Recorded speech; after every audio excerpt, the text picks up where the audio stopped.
Hello, and thanks for tuning in. This is Karen Lemke, and I'm with Dylan Carson and Tom Gaulke, and we're going to have a little conversation about climate action in the context of Chicago or the Midwest or however more broadly. But I'm so glad to have the two of you here today to have this conversation. Welcome. Awesome. Thank Thank you for having us, Karen. Yeah. Dylan, would you like to start us off and introduce yourself? Yeah, sure.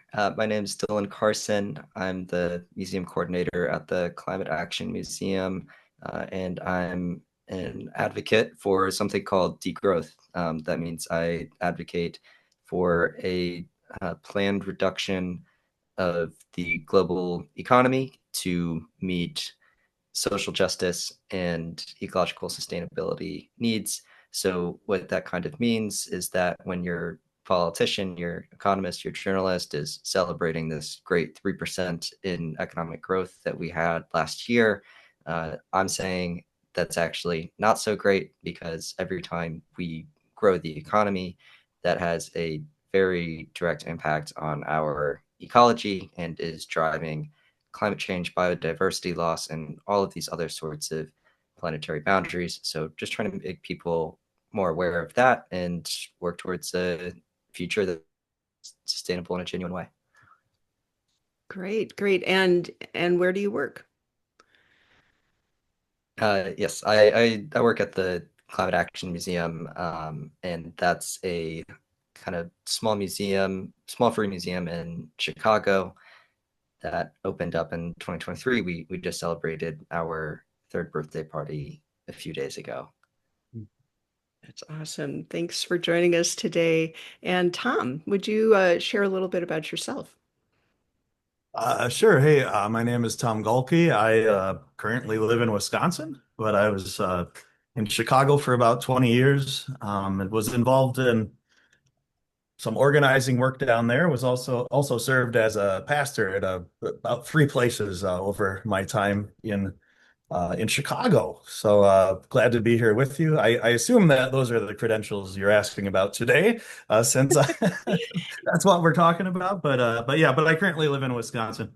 I got a 6-year-old daughter. She's really cool, and yeah, it's good to be back in a place I grew up. Awesome, awesome. And again, thank you both for joining us today. And so this conversation that we're having today grew because a few weeks ago I interviewed Dylan to talk about the Climate Action Museum and the third birthday that they're celebrating, and curating the stories of climate action in the Chicago context. And Dylan, would you like to, since you give tours all the time, would you like to give a little kind of perspective of the history of how the Climate Action Museum came to be, and sort of the frame of how they think about climate action? Yeah, absolutely. So in 2022, it kind of started out as an exhibit at the Chicago Architecture Center, where they were doing a temporary exhibition about sustainable buildings. So our founders are architects, so they come at it from that perspective. They built kind of these three cross sections of three different buildings across Chicago's history and kind of make this claim that the a lot of the oldest buildings in Chicago are more sustainable than the newer ones is sort of the conclusion that they came to. And then that there's this era in the 1950s where buildings are particularly unsustainable, and that can be traced to the boom of fossil fuels and how those were really viewed as a cheap and abundant resource at the time. So it comes from that sort of perspective. When that temporary exhibition ended at the Architecture Center, they were trying to find a place to house their exhibit, and then ended up coming up with the idea of forming a whole museum around it. So this was 2022, post COVID. There's a lot of real estate available for free. So we paid free rent in our current location for the first year that we were there.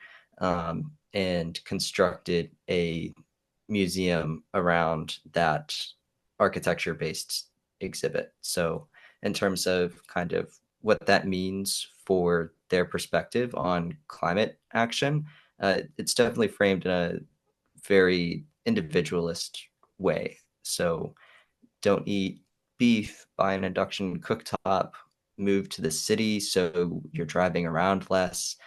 Those are the primary sorts of actions that the museum drives people towards this moment in time. That is really helpful for understanding. And like I said, I got to see the museum a couple weeks ago, and it is a great, story space and interactive. And I was telling Tom about this a few days later, and this confused look on his face about, oh, that's climate action. And I realized I was talking to someone with a lot of experience or knows neighborhood organizers, and I'm like, oh, we should get the three of us together because I'd like to and right now I'd like to invite Tom to kind of respond to what Dylan just shared, and maybe think how climate action means different things in different contexts. And can you give us maybe some idea of other contexts that come to mind when you think about action, climate action? Yeah, for sure. And I think, I mean, D Dylan began to highlight already a common recurrence in our society. I mean, I remember reading articles about climate change years ago, and they always ended with like recycle, Hmm. take shorter showers, this this kind of thing. Not terrible things to do, right? But things that are focused on the individual, and sort of lack a sense of collective responsibility or collective action. And so when you shared the word action, and that there was a museum attached to it, the first thing that popped into my mind are community groups who use the word action in a very particular way, right? An action, like you call something you do together an action, right? We did an action at City Hall. We did an action. It's just a very it's specific vocabulary in the realm of organizing and activism. And so as soon as you said that, I just pictured a museum full of pictures of various people's movements in Chicago that were a part of trying to do something, if not about, mm, if not necessarily making a dent in climate change as a whole, at least battling to some degree environmental racism, or other issues in the city that impact the environment and the people who live there, right? So that's kind of what came to mind when you shared it, and I think that's the conversation that brought us here. So I want to go to this museum. I have never been there, and so I want to see it. And I think that was sort of like our starting point, Karen, when you said, oh, we should have a conversation. So I'll stop there and ask where Yeah. you'd like us to go, Karen. Yeah, thank you. So that's exactly what kind of the response. And I was like, oh, yeah, of course. And it's, I think both of you might know how I've been working on this bog witch storytelling character, which is about, helping people imagine a future that would be in a degrown state, like kind of applied degrowth, or thinking about the way that concrete, coming back to what Dylan was saying a few minutes ago about how our building materials can sort of, in different eras, be more or less locally provisioned or more or less concerned with energy efficiency. And when Dylan was talking about like the 1950s and the skyscrapers going up and all of the glass and steel and the kinds of building materials that were kind of showing off our affluence and our sense of invincibility, and how that tracks with the accessibility of gasoline, or the sense that a good life means that everyone has a car or two in the garage, right? At first it was a car, and now it's like two or three or however many cars garage, and that sense of kind of not being in right relationship with the natural world or with the other people who we extract the materials for building things, the steel, the con. I just recently learned about how concrete is manufactured and how much water it uses, and how there's a huge concrete plant in Tunisia that is draining the largest oasis in the world.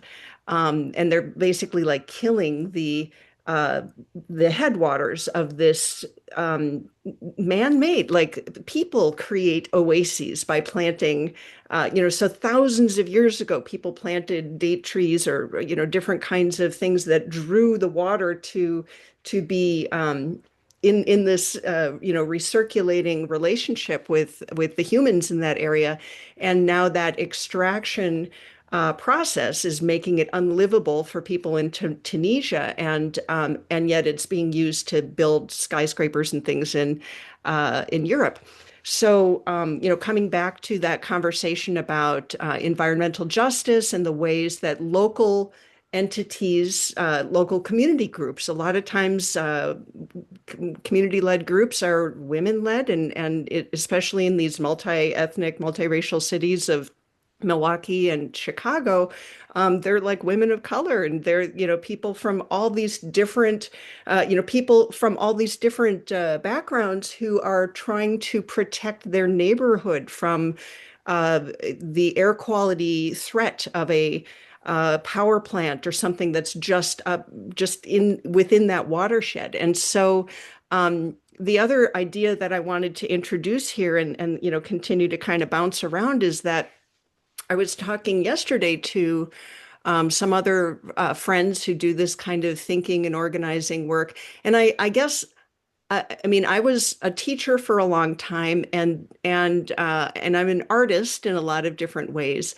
but I'm starting to be called an activist in a way that I uh, don't hate, but I do notice that, sometimes language makes you can be weaponized against you. It kind of feels um, like I studied I've read a lot of feminist theory. I use that as a tool because I think it's a helpful way of thinking about power dynamics and naming the entities that are at play in any kind of decision making or whatnot.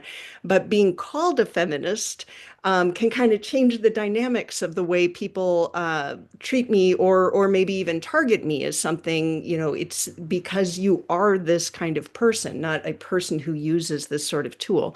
And so I think that the work that I'm trying to do is activism, and I want to do it in multiple ways and be effective with it. Um, but something that came up in a conversation yesterday was that even in just the past 2 years, I'll say, groups like Extinction Rebellion and Just Stop Oil and Greenpeace, getting multi hundreds of millions of dollars, a decision to really silence these organizations is is being effective. I feel like a lot of those narratives, like whatever energy that is crushing those dissenting voices is very effective.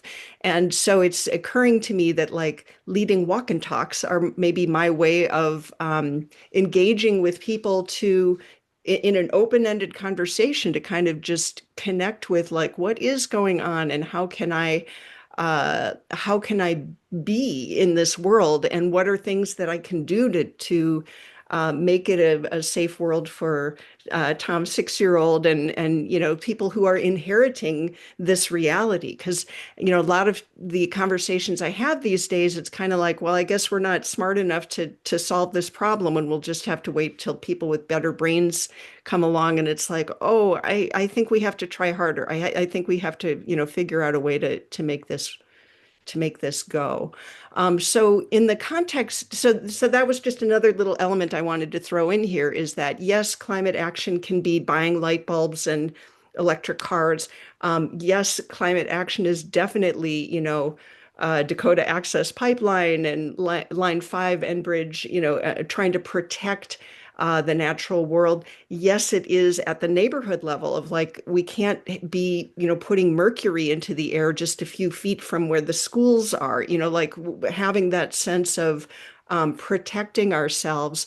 But what are some, just, we're over half of the way through our time now. In these last 12 minutes or so, what could we do productively moving forward with kind of synthesizing some of these definitions of climate action and maybe maybe this is the beginning of a conversation of help, of supporting Dylan in representing other narratives of the climate action story at the museum.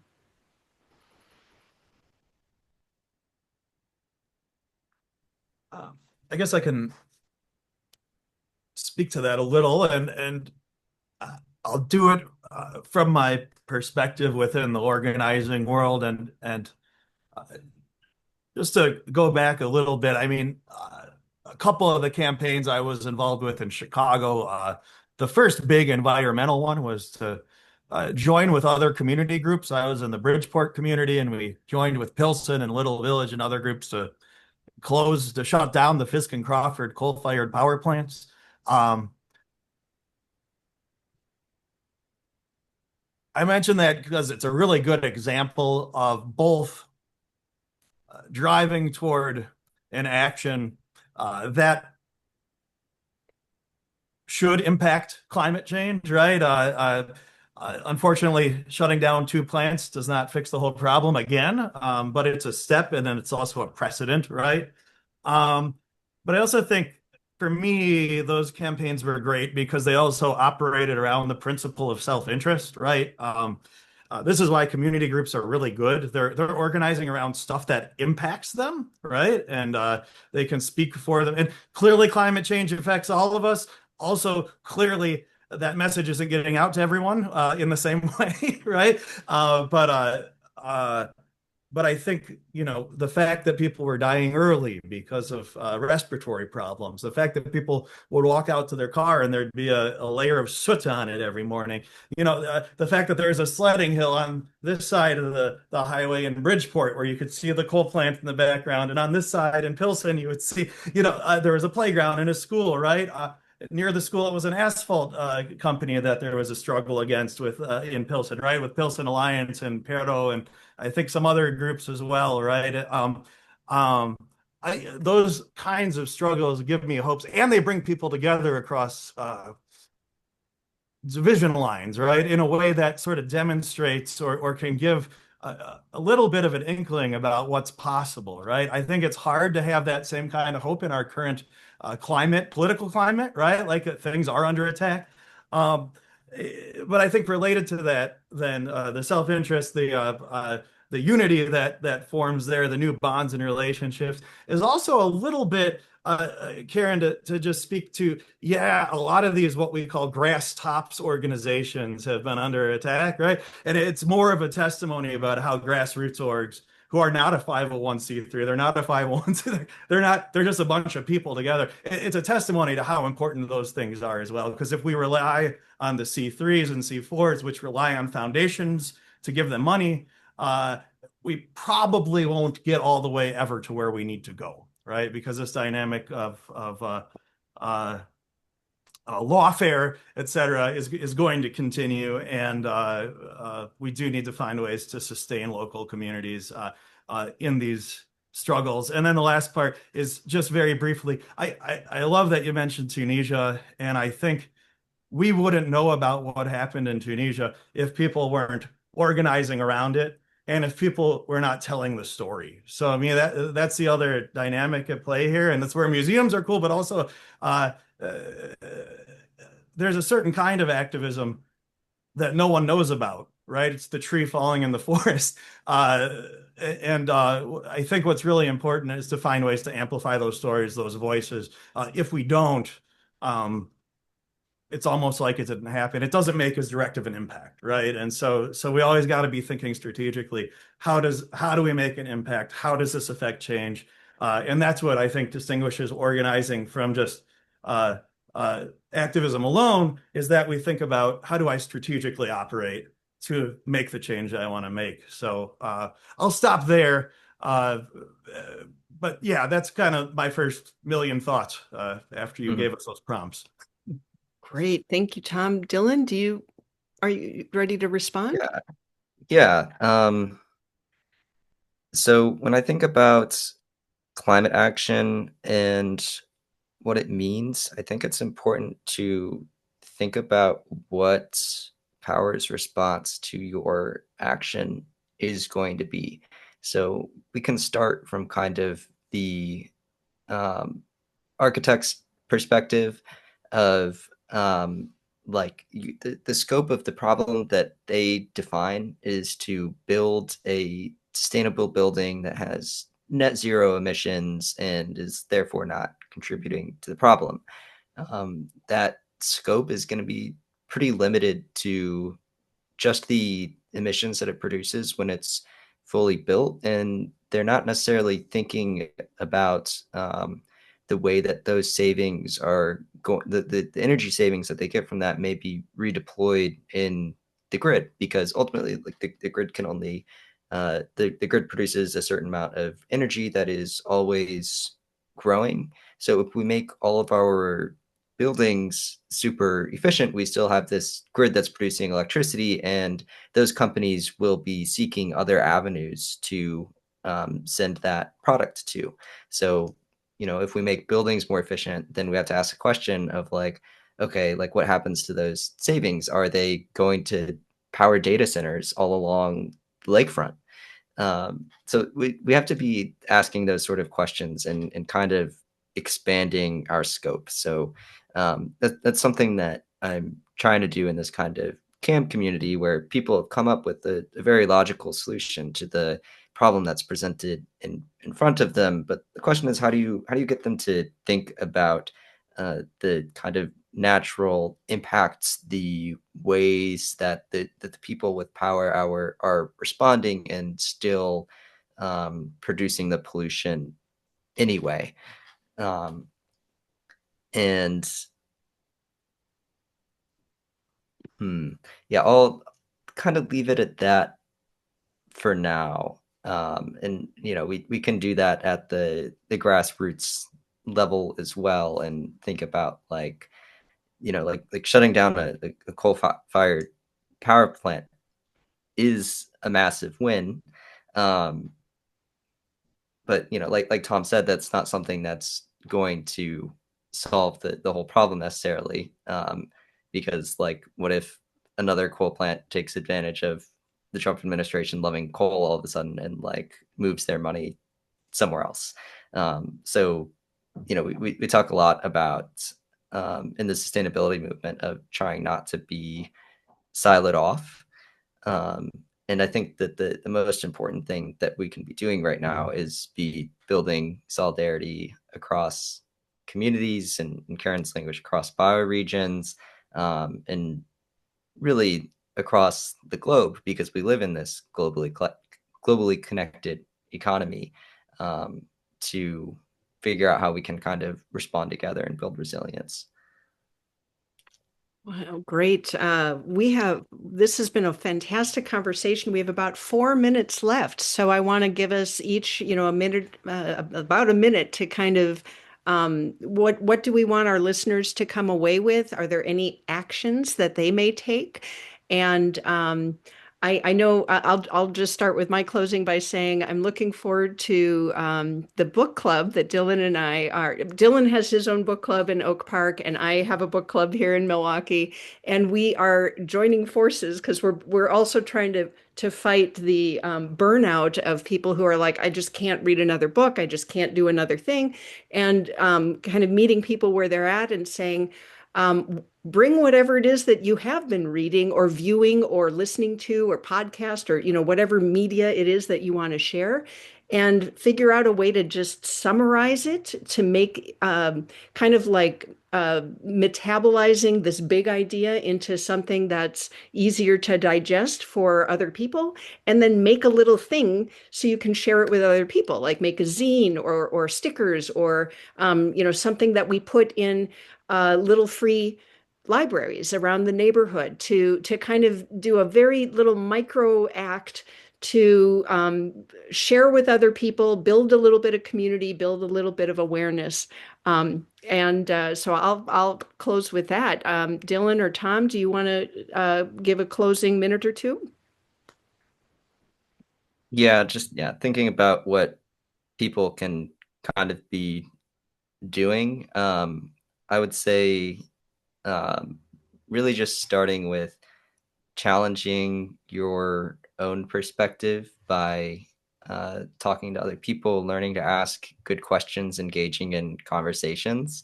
Kind of an effect of our super online era is that people aren't talking to each other as much anymore. So it creates this effect where people feel like they're the only person who feels about climate change or sustainability. Um, so yeah, my advice just go out into the world, find those people. They're everywhere, and they feel like they're alone too. Awesome, thank you. And Tom, there's about a minute and a half left. You get the last word. I'm with Dylan. Uh,